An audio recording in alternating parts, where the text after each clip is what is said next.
Hey everybody, it's Off the Highway. I'm Tony Kriz, and today I am with Noel Castellanos. Noel is the CEO of Christian Community Development Association. He's also the author of a great new book, Where the Cross Meets the Streets, What Happens to the Neighborhood When God is at the Center.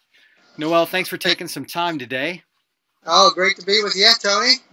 Hey buddy, my first question is really sort of the heart of your book, and I think a heart of kind of what's happening in Christianity in America. What would you say to people who say that community development work is nice and all, but really it's just a distraction from the real work, which is saving souls? Yeah, well, I think at the core of my understanding of the gospel, the good news that I have tried to live with that in mind in my life for the last about 40 years is the idea that God entered our world to help people come back to Him and to see the world restored to what He created it to be.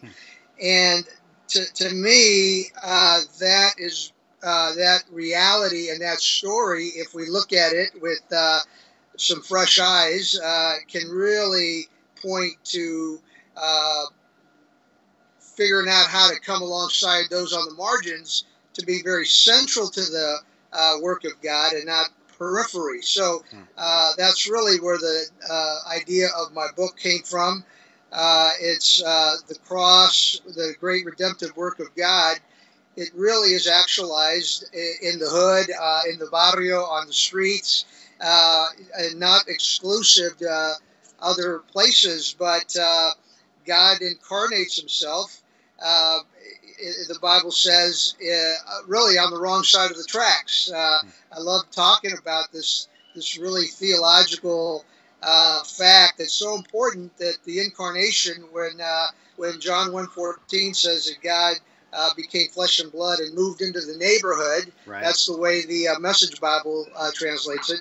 The question is, what kind of neighborhood did God move into? And I propose that He becomes a Galilean Jew. So He enters His human reality in a very particular time and place in history. And it's a world between the Jewish kind of community and the Roman occupation that's happening in that region of the world. And Jesus is born to a Galilean family, which is really, another way of saying it is He was born on the wrong side of the tracks. And why would God enter the world in that reality if He comes to save the whole world? We kind of have a little clash of understanding in the West, because I think we've almost negated the idea that God really puts the margins at the center of His redemptive history. So, Noel, are you saying that if I live in a suburban development in a $350,000 home, that God is not there?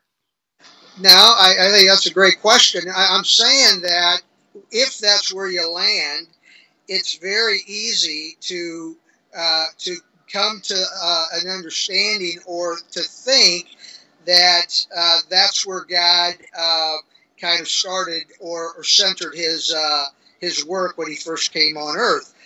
The reality is that you walk out of that gated community, let's say, and you go down to the other side of town where most middle class believers never go, and you find that urban kind of poor neighborhood. And the reality is that's kind of the neighborhood that God entered in, a neighborhood more resembling that. Now, what I like to say is that God then launches His whole worldwide enterprise to take this good news to everybody, and it reaches the suburbs. It reaches that $300,000 home, because in reality, everybody's broken. Everybody's needy. There's no difference between the need spiritually of the person in that house versus in a little shack in the hood.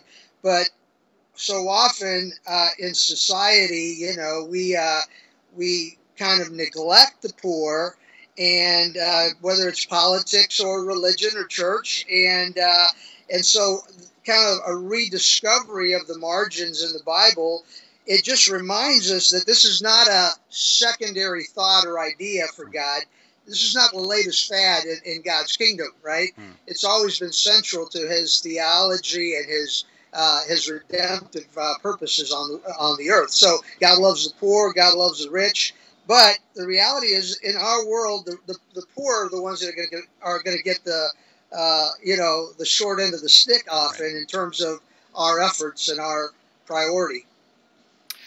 So great. One of my mentors taught me that you can read the words of Jesus and come to the conclusion you don't have to be poor to be on the Jesus way, but you cannot not be with the poor, and be on the Jesus way. So absolutely.